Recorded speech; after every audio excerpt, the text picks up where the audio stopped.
Most schools don't know how to deal with bullying. So our mission at No Bully is to bring schools innovative and long-term solutions to the bullying epidemic that's facing this country. Our deeper mission at No Bully is to bring empathy to our students, not only on campus, but into their lives in the future. Kids get bullied for all sorts of reasons, mainly because they're different.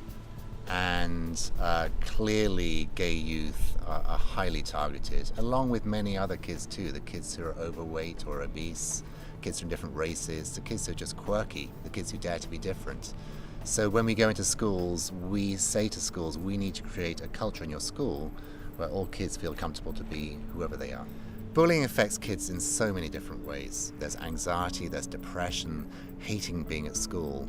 And over time, if you're getting the message that somehow you're bad or you're defective in some way, you start to internalize that message and you stop believing in yourself.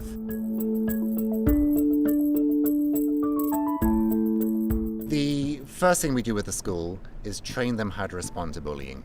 We know that about 1/3 of the kids are involved in bullying. Most schools have never figured out how to deal with that. And what they find is if they use punishment as a way of dealing with bullying, although they have the best intentions of stopping the bullying, it often seems to make it worse. So the first thing we do with schools is train all the staff how to respond to bullying, what to do when they see it in their classroom, what to do when they see it on the yard, and also if it's a more complicated situation, how do they actually fix that? We would offer you something called a solution team. And under a solution team, you bring together a team of students to solve a bullying situation. We let the students know they're not in trouble. And we say to them, this is what it's like to be the target of this bullying. We're not naming any names here, but this is what it feels like. It's got to a pretty desperate point. This kid just hates life, doesn't think he has any friends, and doesn't want to be at this school. How can you solve this situation? And what's amazing to me about Solution Team is that it really deepens empathy with the students. And it deepens it not only for that particular situation, but long term. And they really are able to have the tools to take that into their school life and into life beyond.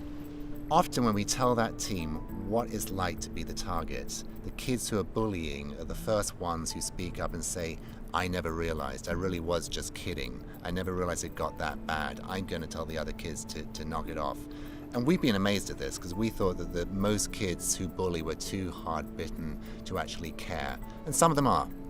I don't want to exaggerate this, but we hear again and again that the bullying kids start to turn their behavior around as a result of being on the team that's asked to solve the bullying problem. They really realize the impact of their actions on their peers. And whereas without this opportunity, they may not have ever have gotten that, and they just continue the behavior. But we get calls from parents saying my kid's life is transformed. And I've run into kids on the schoolyard. One kid I remember in middle school who's just saying life at middle school is so much easier now that we run a solution team for him. We're not working directly to combat hate groups, but our work in schools is about teaching empathy and about teaching kindness.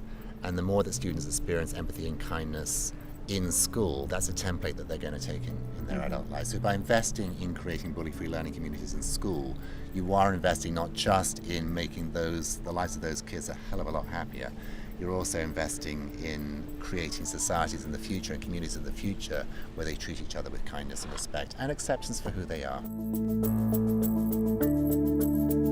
This is an incredibly challenging time to be working with education because, as you know, education budgets have been slashed. And whereas in the past we could rely upon school funding for professional development, federal funding for professional development, that is shrunk. So we're relying more and more on donations from Real BAD and organizations like you to help us make our programs affordable to schools. There are 3 ways that people can get involved. And one of them is to visit our Facebook page, which is No Bully at Facebook, and to tell the world that you like us, because the more numbers we have on that page, the better. The second way is to support us financially. We badly need your support right now as we launch ourselves nationally. And here's what we're trying to do nationally. We're trying to get every school to put in place effective procedures for responding to bullying, and hardly any schools have that.